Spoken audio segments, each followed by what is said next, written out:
In the vast expanse of the African bush, a British conservationist flying solo crashes his ultralight plane.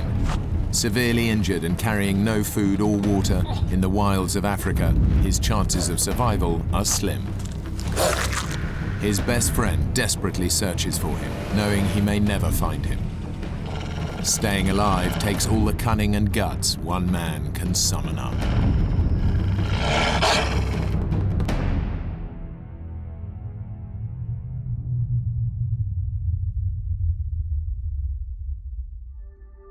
Zimbabwe, Africa, home to some of the most varied animal life in the world, much of it under threat from poachers and encroaching civilization.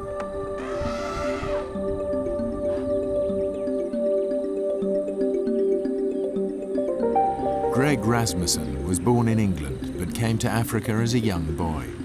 For the past 12 years, he's dedicated himself to saving a rare species of African dog on the brink of extinction. I've always been passionate about wildlife from day one. I mean, even as a child, I love the bush, I love Africa. It holds an endless fascination. I mean, it's always changing, and there's just so much to learn. It's like a book that just never ends. Greg is one of the few pilots in the area, and even though he's busy with his own project, he's agreed to help a fellow conservationist search for a lost rhino. People very concerned about the rhino, and National Park said, would I assist? And I said, of course I will. If wildlife needs help, I'll help. Greg's a capable pilot, but flying a plane and tracking animals requires intense concentration, and he'll be flying over unfamiliar terrain. And I was aware of that, I was fully aware of that, but we had rhinos that needed locating. There were poachers out there. I mean, you can't turn your back. I can't turn my back on things like that.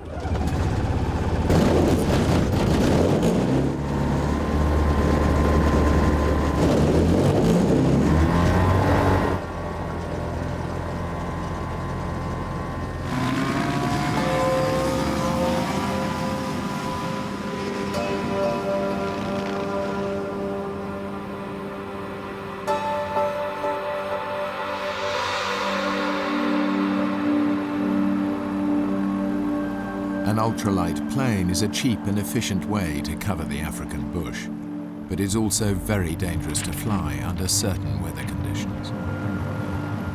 Temperatures in the day can be very, very hot. Tricky flying conditions for a light aircraft. Because, it's hot, the air's thin. So it's quite hard keeping the plane up in the air.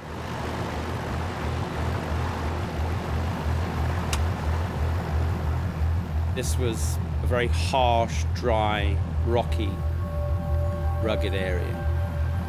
I'd never flown that area before, and I realized I was in a completely different territory. The rhino is electronically tagged, and in no time, Greg's tracking device picks it up. I just found it. I hadn't actually seen it, but I realized that it was alive by this movement signal. And I was just starting to circle out. And as I turned the plane, suddenly I went into something known as a wing stall. Literally, one wing's flying and one wing isn't. Suddenly I had this gut-wrenching feeling.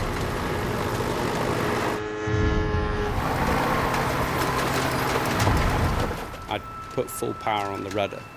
Pulling back on the stick, I was doing the right thing, and it wasn't working. And the plane started to go down in a spiral, and the ground was coming up pretty damn fast. And then there's a split second. You know you've passed the point of any return.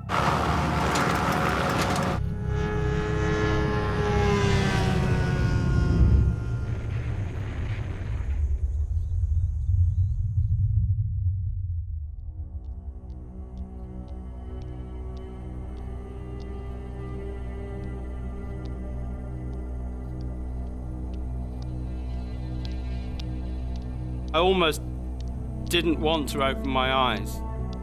I didn't know what I was going to see, what I was going to feel, what I was going to find.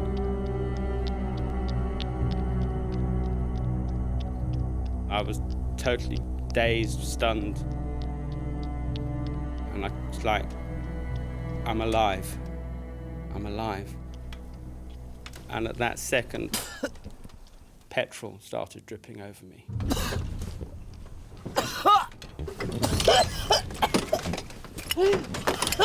And I just pulled myself out, literally almost fell out of the plane. As the petrol started to come down, I had these visions of this wall of fire.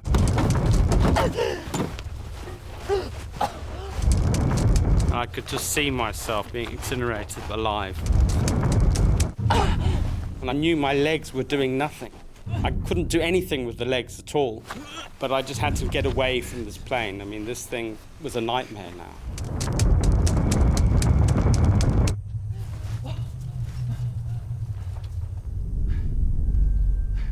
And then I suddenly thought, Mayday. I've got to call Mayday. And I didn't want to go back to that plane. I didn't want to go near it. But I had to brave it, because I knew that that was my only means of survival. And I knew the quicker I got a message out, the better. Greg has to try and make a call. No one knows exactly where he is or that he has crashed. He has no survival gear with him, no food, no water, and he's severely injured. Mayday! Mayday! And the whole handset was hot. The crash had short-circuited all the batteries and had literally fried my only means of survival, the emergency radio.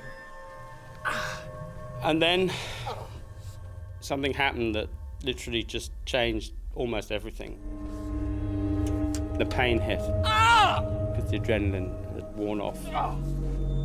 On the outside of his body, Greg has only a few superficial scrapes, but inside he is bleeding badly, and his legs are broken in 6 different places. That was a pain that I'd never experienced before. Anything like it, anything that even came close to it. My legs felt like they were going to explode from within. My feet were just doing this. My legs were just one big lump of jelly.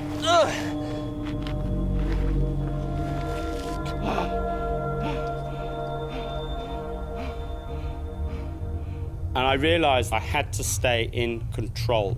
You know, I had to be in control of the situation, because if you lose control, that's it. I was going to be a goner.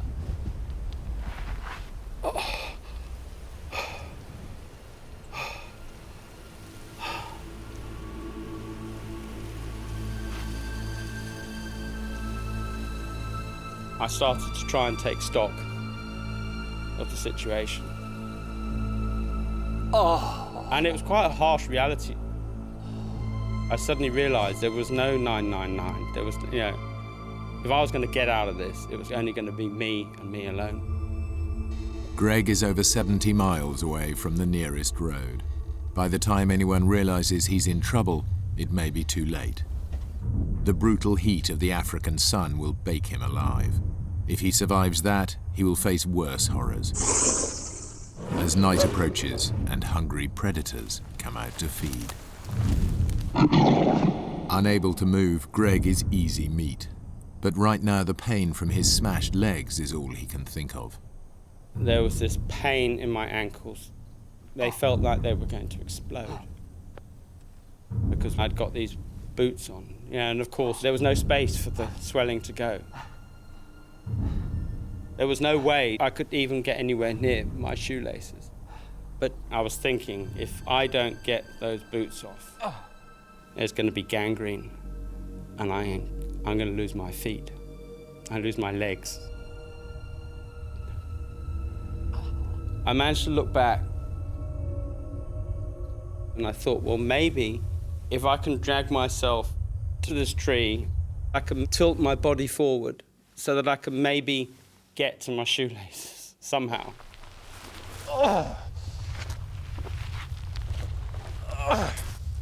I wanted to stop that pain. Because, I mean, it was like my foot was exploding.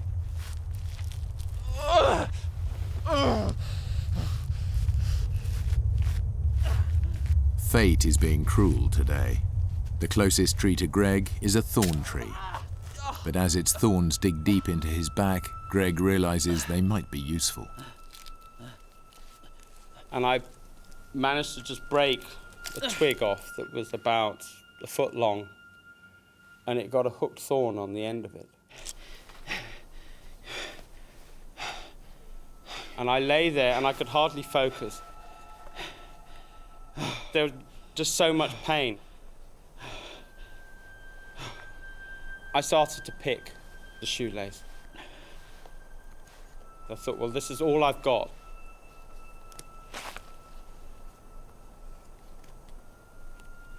And I remember I had a little flashback to childhood, because I was always absolutely useless with shoelaces. I then realised I had one chance. If I pull and the knot doesn't spill, then I've blown it. That's that foot gone.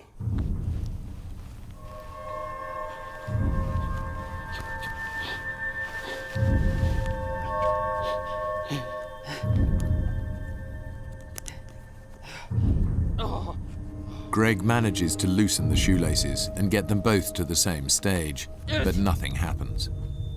But the boots remained absolutely solid on my feet. And I realised then I had to pick the shoelace eye by eye through every single eyelid.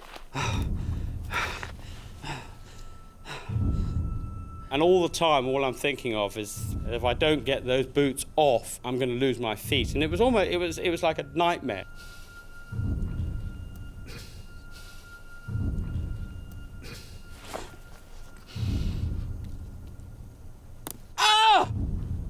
I had to remain as focused as I could.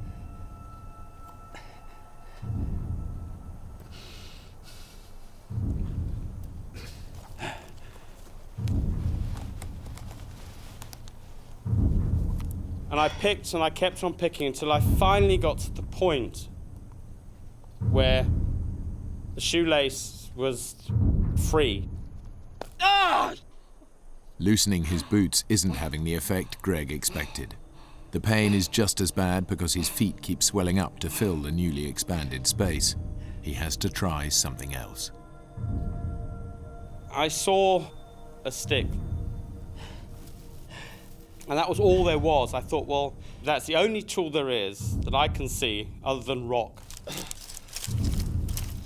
I'll go for that. And as I even just touched the shoe, the pain was just, it was terrible. And I thought, oh my God, I'm not, you know, and now I've got to push this. And absolutely bizarre, you know, then I had a flashback to a movie. You know, I mean, ridiculous. It was a John Wayne movie, you know, oh, well, you bite on that while I cut this. And I grabbed this stick.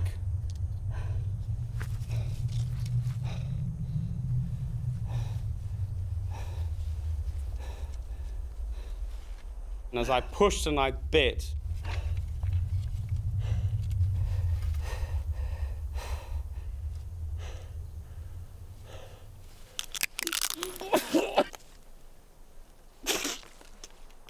this stick was just rotten. It was full of termites.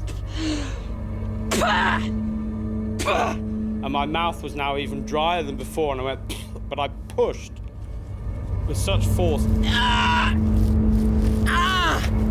The shoe came off. And I just forced the other shoe off. And lay there.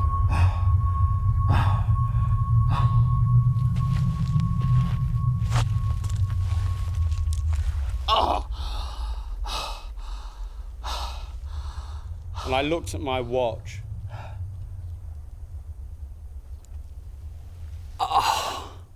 And it had taken me 2.5 hours.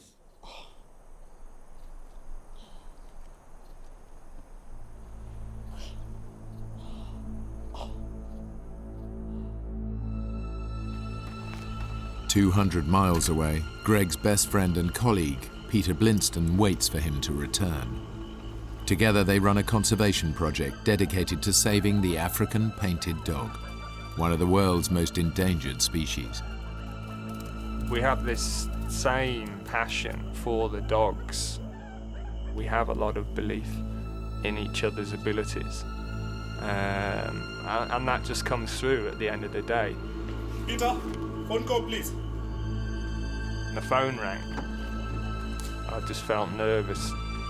This kind of sense of something's wrong. Yeah, Peter. It was Norman English, he's the warden over at Cinematella. He said, Greg's missing.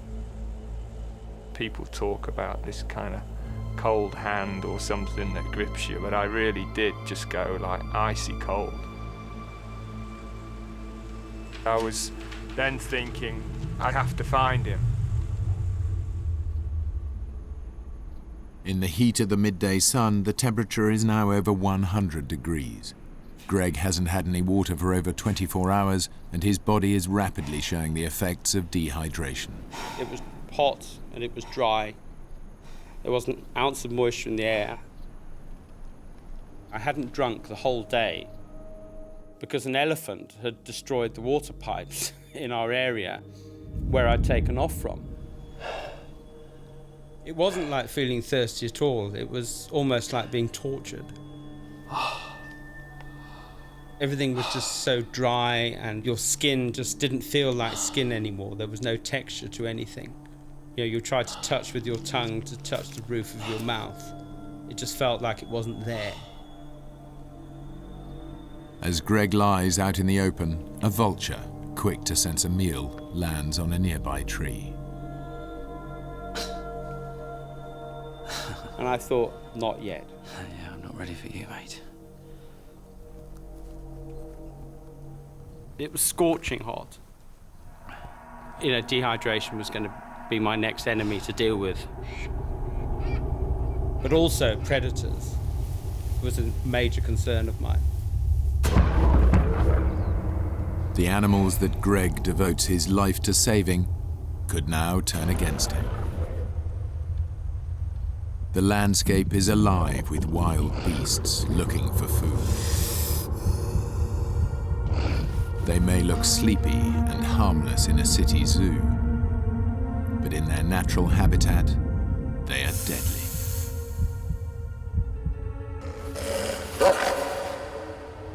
My fear wasn't the predators themselves, it was the fact that I couldn't run away. Here was me lying with a pair of legs that were just jelly. Greg knows he has to find shelter, both from potential predators and the sun. His only option is the plane. Fire or no fire, I got to get back and I've got to face that plane again. Every single movement was terrible, but I realized that it was that or die. I tried to pull, and I had no more energy. I've come this far, and now I've got no power anymore to pull on my back. And I suddenly thought, I've got to roll over. Because he's a biologist, Greg knows that some species move more efficiently on their stomachs. I thought, how am I going to roll over? How? I had 2 shoelaces and a stick. I made a loop on the end of one shoelace and tied it onto the end of the stick. I hooked the stick underneath my leg. And I knew that this was going to be one very, very painful experience. And I had to just concentrate on what I was doing, because I knew what was coming. I almost had the fear of pain before it came.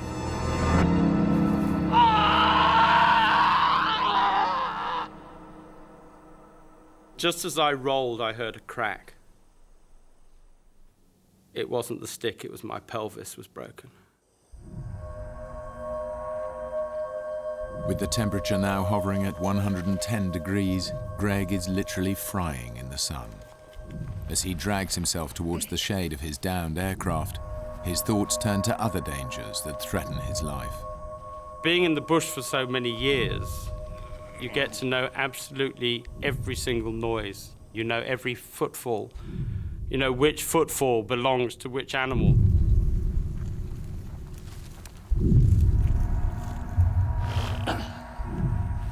I was terrified that maybe something would come and sneak up on me. And I couldn't do anything, I couldn't run.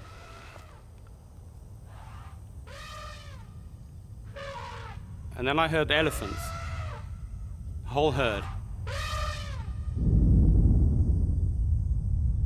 It is in fact an entire herd of elephants, and they're moving right towards him.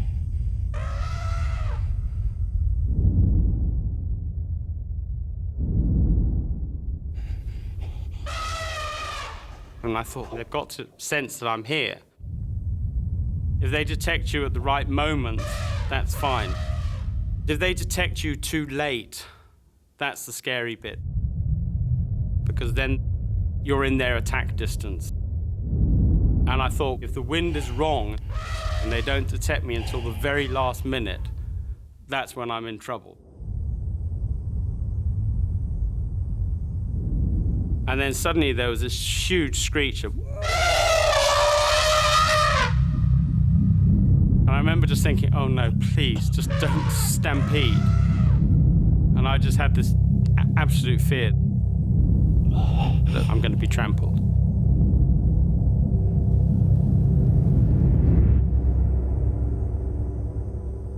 Greg has dodged a bullet.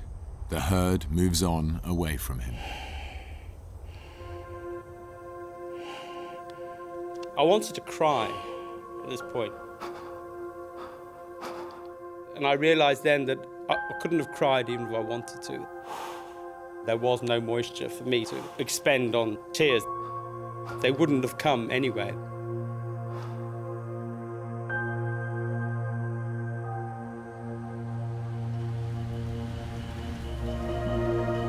The head warden of Cinematella Wildlife Refuge, Norman English, organises a search and rescue party. The park is over 700 square miles. He and Greg's best friend Peter can only start looking for Greg where the rhino he was tracking was last sighted. Did he radio in at any point? Nah, no radio contact at all. But he was searching up near where the rhino were last sighted. The rhinos are tagged, right? If we find them, we find Greg. Greg took the only tracking device we have with him. Without a tracking device, Peter and Norman have no way of knowing where Greg's plane crashed. I was sure that he was alive, but you know that you've not got much time. Almost as each minute passes by, of course, you're becoming more and more concerned. What about an aerial search? Already started. Pilot from Victoria Falls came up in his Cessna. I was thinking, we have to find him. Even if you've survived the crash, there's animals, there's wildlife that can kill him. The chances of him surviving are getting slimmer and slimmer. Peter and Norman have no idea that Greg is 40 miles from where they think he is. Greg's condition is now critical because of his injuries, exposure in the hot temperatures, and lack of water. I was so close to the plane, I could smell the petrol. I gave it all the energy I possibly could. And just as I got underneath it, something felt a bit sticky on my mouth. My lips had turned to rubber. They'd plasticized. And a piece of my lip came off. And it went to the back of my throat. I suddenly came to this horrible realization. I just swallowed my lip.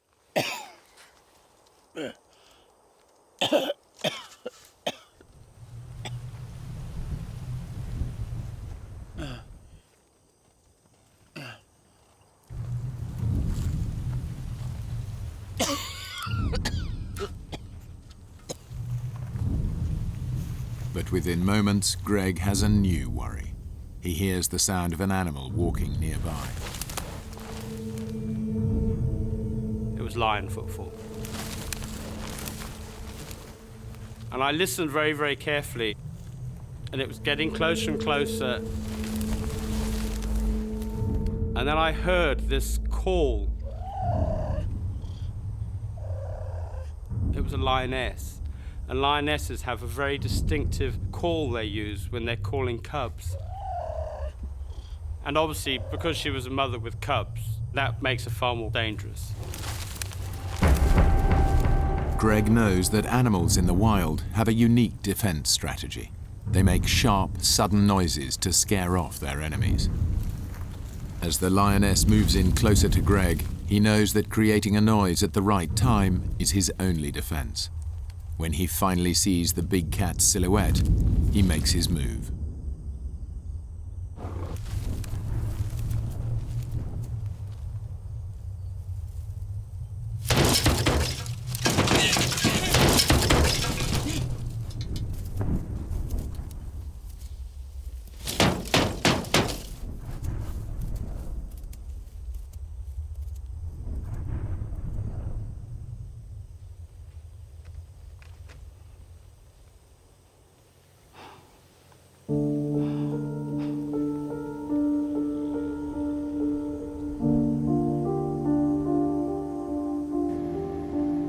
With daylight fading, the search pilot will soon have to return to base. There's still no sign of Greg or the wreckage.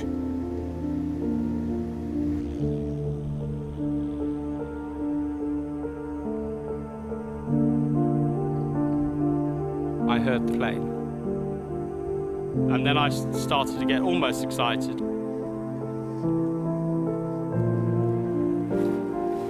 And then I thought, no, I'm still a needle in a haystack. They had an area to search of about 1,000 square kilometers. And I wanted to scream, I'm here, I'm here, I'm here. Hello! Hello! I almost wanted to will the plane in, come my way, I can hear you, please. Hello!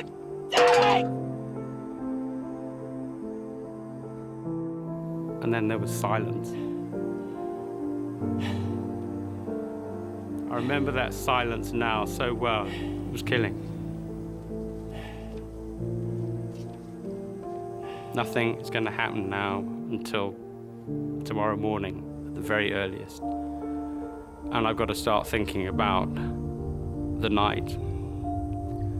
And of course, as a biologist, the night is always a dangerous time anywhere.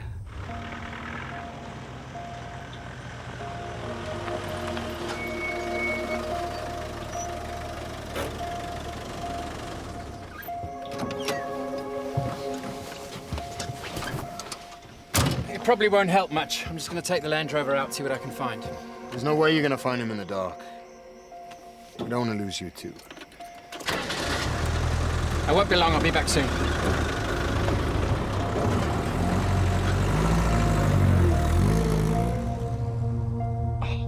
I suddenly came to the harsh realization that there's not much left of me. I'm a mess. And I actually, at that point, I thought, do I really want to carry on? Did I want to live, or did I want to die?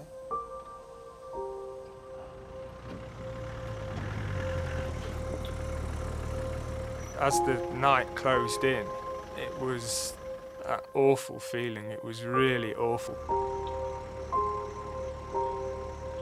I was trying to imagine what it would be like for him now,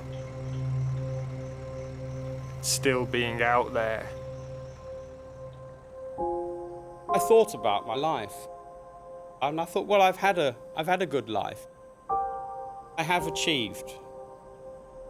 I was suddenly, for a very short period of time, I was at total peace with myself. I wasn't afraid of it. I wasn't afraid of that death experience. I suddenly realized that I had it in me, the power to just switch off and just let myself go. People started to voice their doubts that he was now alive. I was thinking about what they were saying, and for a moment, thinking maybe they're right. But I wouldn't hear that. Greg wouldn't give up, and neither will I.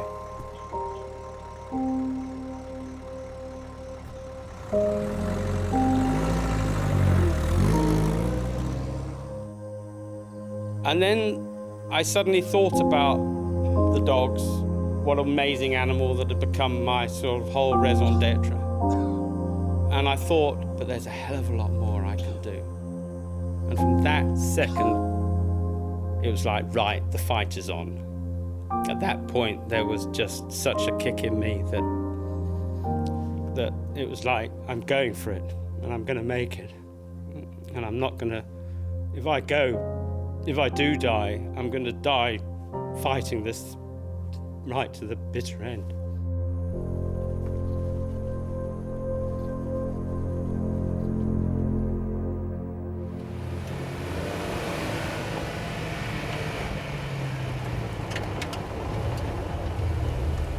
Night comes on very quickly in Africa, and with it a blanket of darkness that provides cover for the predators.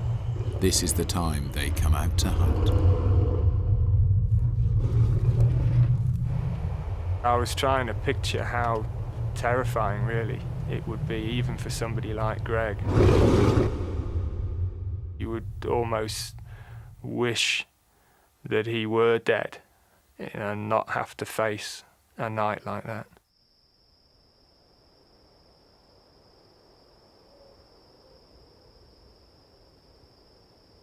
At that point, there was this total silence. I could hear my heart sort of boom, boom. It was that silent. And it made me very conscious how totally alone I was. All I wanted now was for that night to end.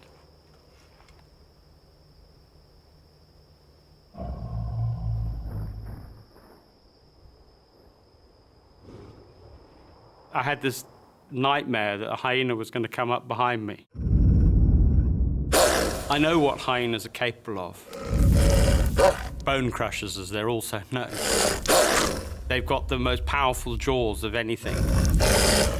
I also know someone who was carted off by a hyena, and he was a fully able-bodied man, but he was sleeping and they dragged him away. That was the biggest scare of the lot, that a hyena might come up behind me.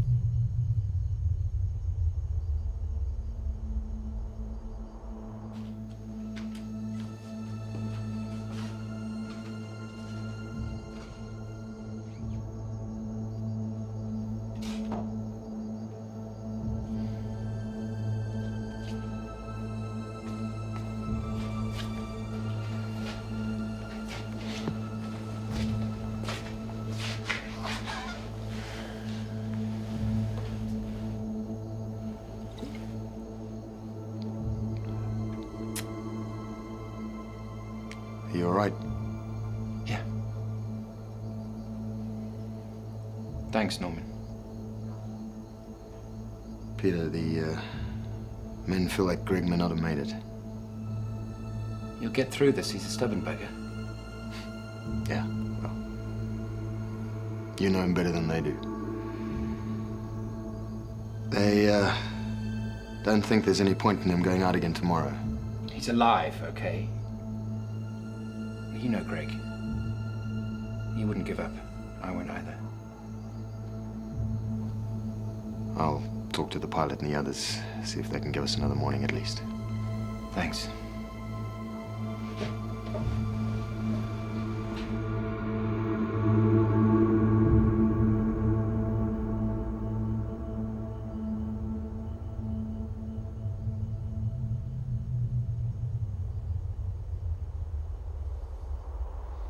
I was terrified to even think about going to sleep because I knew that I wouldn't wake up again. That would be it.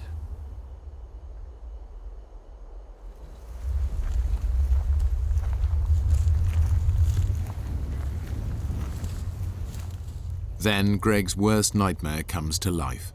Once again, he recognizes an animal by the sound its feet make when they touch the ground. He hears a hyena. And I thought, it's coming behind me.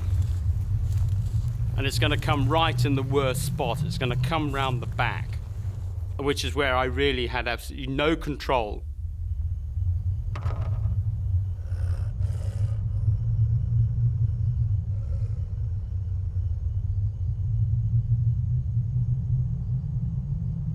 Once again, Greg uses his knowledge of animal behavior.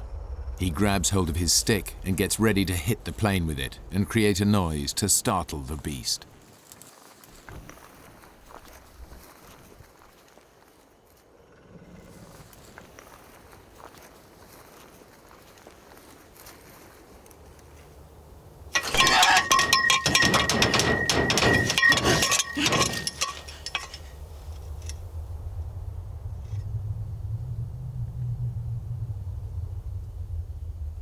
And I waited until it seemed like forever.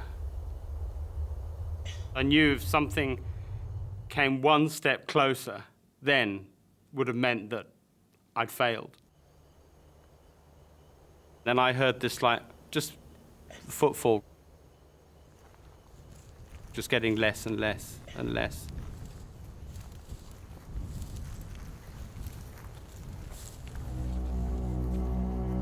I remember lying there at that particular point thinking, is there anything else that's going to be chucked at me? You know, what else is going to come? You know, what other brick's going to come down? Greg does his best to stay positive. In 1 hour, the sun will rise and he will have made it through the night. But it is one very long hour.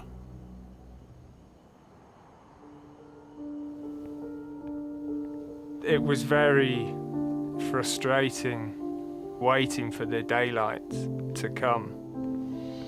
I contacted our office. We had 15 people that could come over and help with the ground search so we could cover a wider area. And they were there. They came, ready and waiting to help with the search.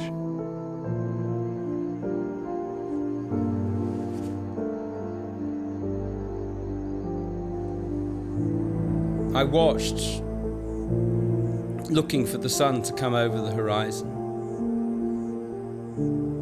And when it finally did, I felt these rays coming all the way towards me.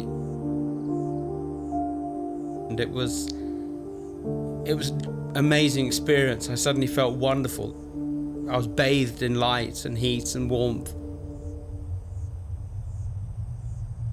I felt secure for a moment.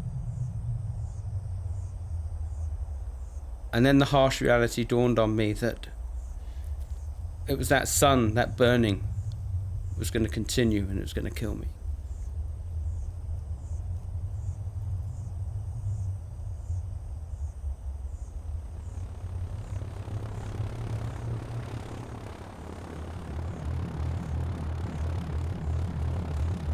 At first light, the spotter plane sets out again. It'll make a systematic search of the places where Greg's plane might have crashed. At Peter's suggestion, Norman is on board. He knew the area better than anybody. I really felt strongly that if anybody was going to find Greg, it would actually be him. The additional members of the search team fan out, but they're still looking in the wrong area. It's been nearly 24 hours since Greg crashed, a deadly amount of time to be out in the African bush injured and unarmed. You know, I was beginning to doubt if he'd survived. Greg has a global positioning system, yet the technology is useless if he can't tell anybody else where he is. But every time he turns it on, it records the exact time. I was checking on the GPS, trying to get the coordinates and times. And then I suddenly had this horrible feeling that this GPS was almost acting like a record of when I was still alive and when I died. If I was dead when they arrived, Peter would pick up the GPS and he'd look at it and think, oh my God, he was alive at, I don't know, 11:40. And it's now 12 o'clock, and if only we'd... And he'd have been left with this eternal guilt. And I almost wanted to destroy the GPS at that point.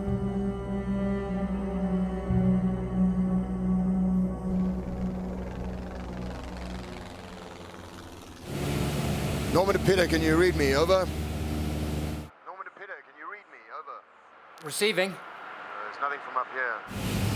Even an elephant can merge into this landscape. We're going to try another area. On a hunch, Norman decides to go back and check along the beginning of the route that Greg would have taken. Nearly 24 hours has passed, and Greg's body is desperate for water. I managed to grab a piece of the broken windscreen. I had this mad idea to see if it would collect moisture.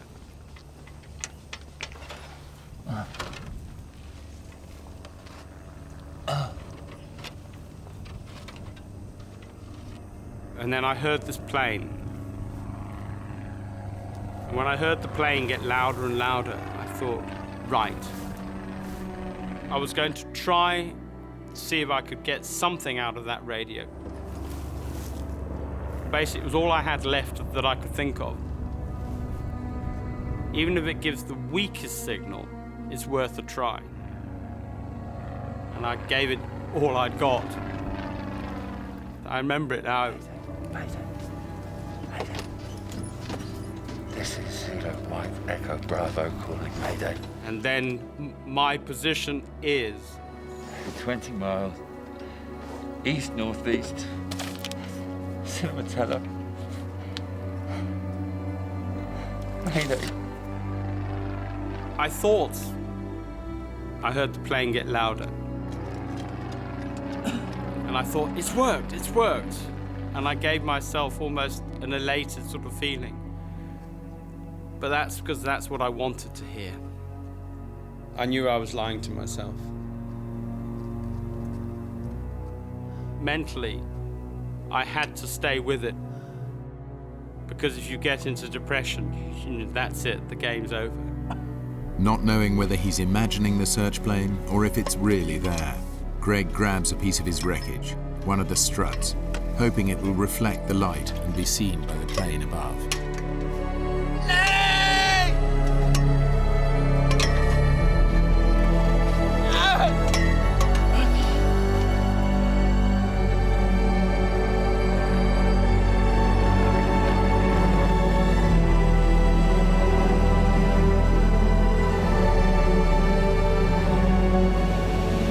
Mayday, all search parties.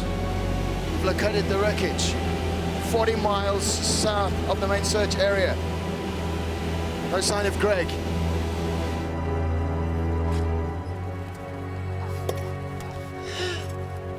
I was trying to keep up the dream that they had really seen me. But I realized I had to keep telling myself this lie. Because I did know that I was reaching the point of no return. If they didn't find me soon, I was going.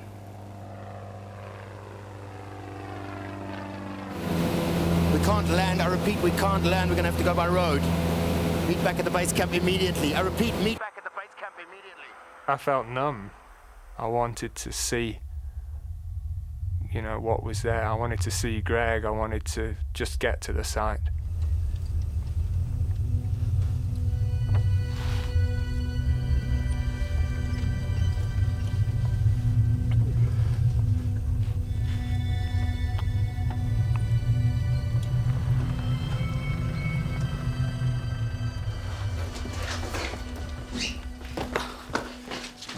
He's here, south of the road. The rhino's obviously moved. Okay, let's move it. Peter, I didn't see any sign of life. I don't know if it's a good idea that you come. I need to see him. I was really afraid. You're just thinking, okay, we've found him, but we don't know what we've found yet.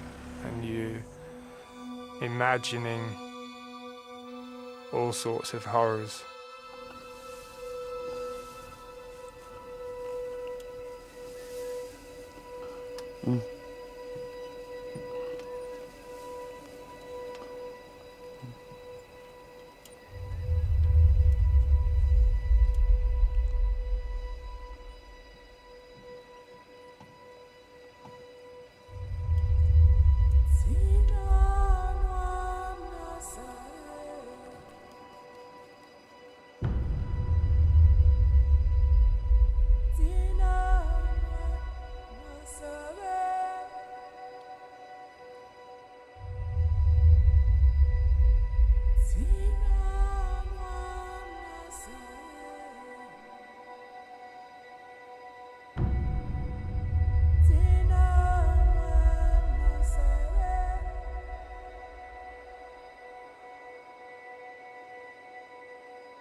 And then I heard these footfall. I can't describe.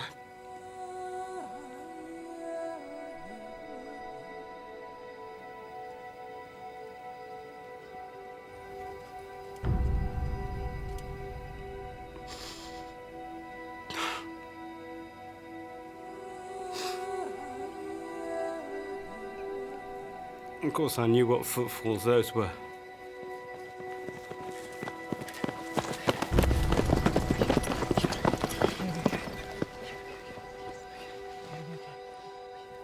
And among them was Peter.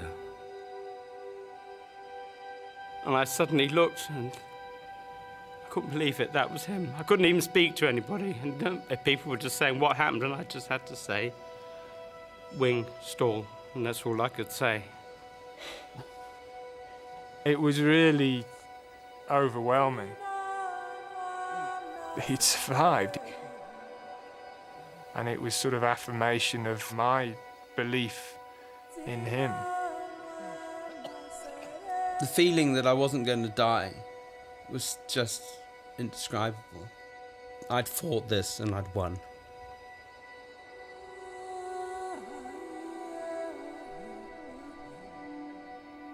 And somebody came up, I hadn't got a clue who it was. Someone put their hand on my shoulder and said, "You're in safe hands now."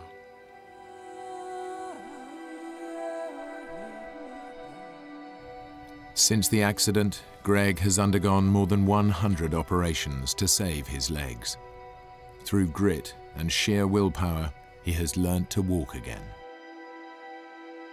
Of course, you don't go through something like this without there being change in who you are. I always treated life every day as precious, but it's even more precious now. I still am dreaming of that day when I go back to Africa, back to the smells, back to the sunrises, the sunsets, and most importantly, the painted dogs and wildlife conservation. Greg has indeed returned to his beloved dogs. He continues his conservation work alongside Peter and has never flown an ultralight plane again.